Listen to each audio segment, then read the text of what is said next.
in American history and American religious history, what do you usually look for as far as proposals go? I suppose the important thing within the list that I do, because it's so broad and has so many different facets, is a good proposal, no matter what field it's in. It has, I think, some major characteristics that make an editor want to not just pick up, but keep reading a proposal. And given the number that I review in a given year, the important things to me are really finding an author's voice very, very quickly and finding the argument very quickly. There's a lot to be said for having a really good opener. The elevator talk, the 30-second rule, all the things that you might hear about how you present your work, it really does matter, the hook and how you grab people. So I'm looking for an author's voice, and when somebody starts telling me a story in history, I'm of course very captivated by that. But I also think a lot beyond that first sort of grab about what's the underlying value of this project and what will it contribute. And that has everything to do with formulating a really smart argument and something that doesn't just tell me what field something is in and where it intersects, but what it's going to argue. And I think that's really the most important thing for somebody putting together a proposal to think about.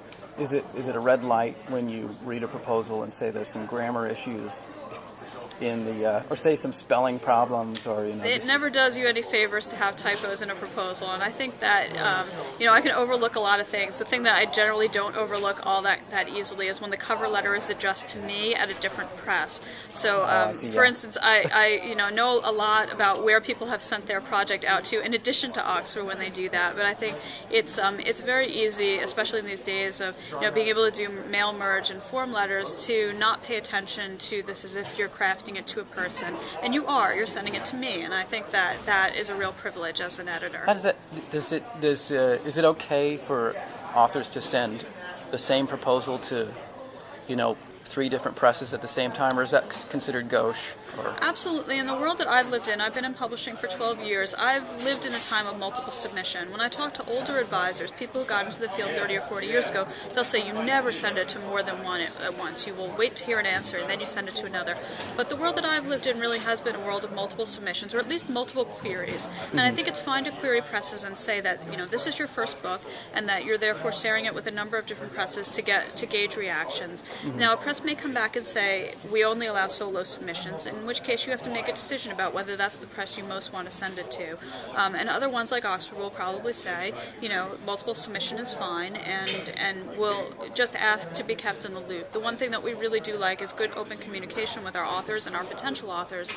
And so, if we send something out for a review process and go through a formal review and are spending press time and press money, we want to make sure that someone's not going to sign a contract with another press in the middle of that. Right. But that everybody waits to come to the end.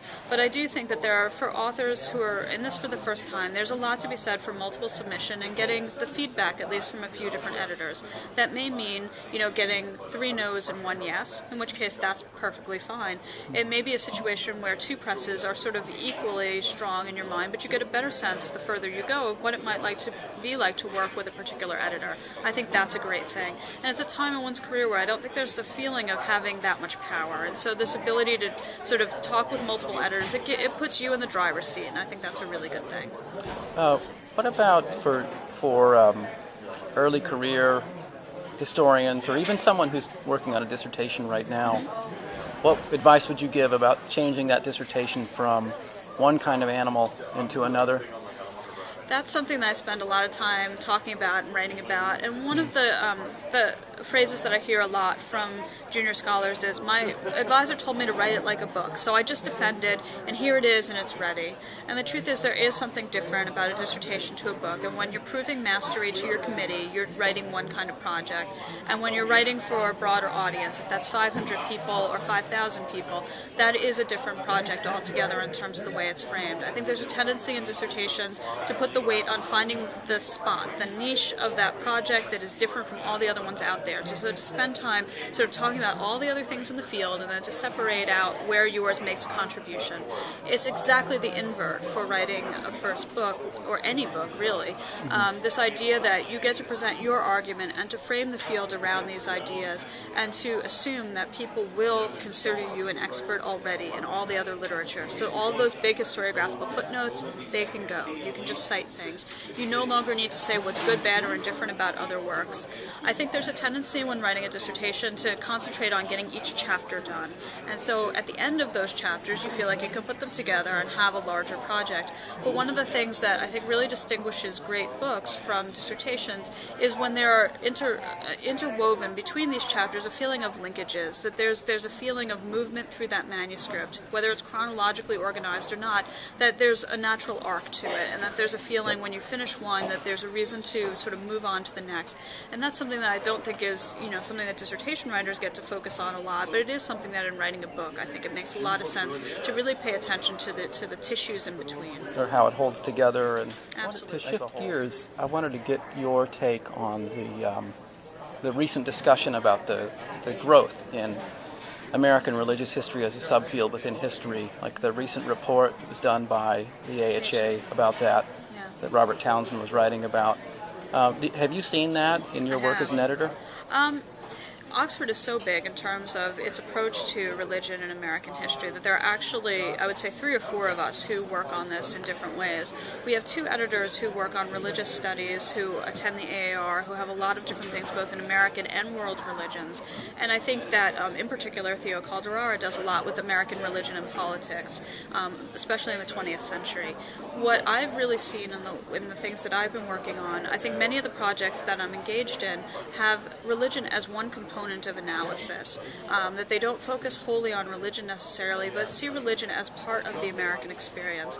That seems to me something that historians really had sort of shied away from, with very notable exceptions, writing about American religion, but it was something that people felt that they didn't have to necessarily engage with. And I do feel like it is, like gender history, something that people really do think about at the forefront of their writing these days. I think it's very hard to work on a book, let's say, about the Cold War that doesn't touch on religion, or to write about the antebellum period and not talk about religion in some way. It may not be the whole focus, but it is a recognition of something really important, I think, is that, religion is such a part of many Americans' lives and has been for so long that it really can't be separated out and doesn't need to be separated out, that it needs to be thought of along with many other factors, including, economics and politics and culture. Are there any forthcoming titles from OUP in American religious history that stand out in your mind? The projects that I've been working on that I'm really excited about is at the beginning of its phase of the transition from dissertation into book is by a historian named Linford Fisher.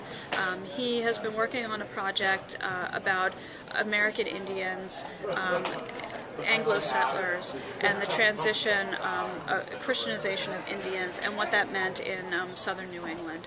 That seems to me a project that really brings together religion with a lot of core encounter issues, and that I think is poised to make a contribution in several different ways. I think people who do Native American history will certainly see it as a book about Native American history and will fit really well with ethnohistory.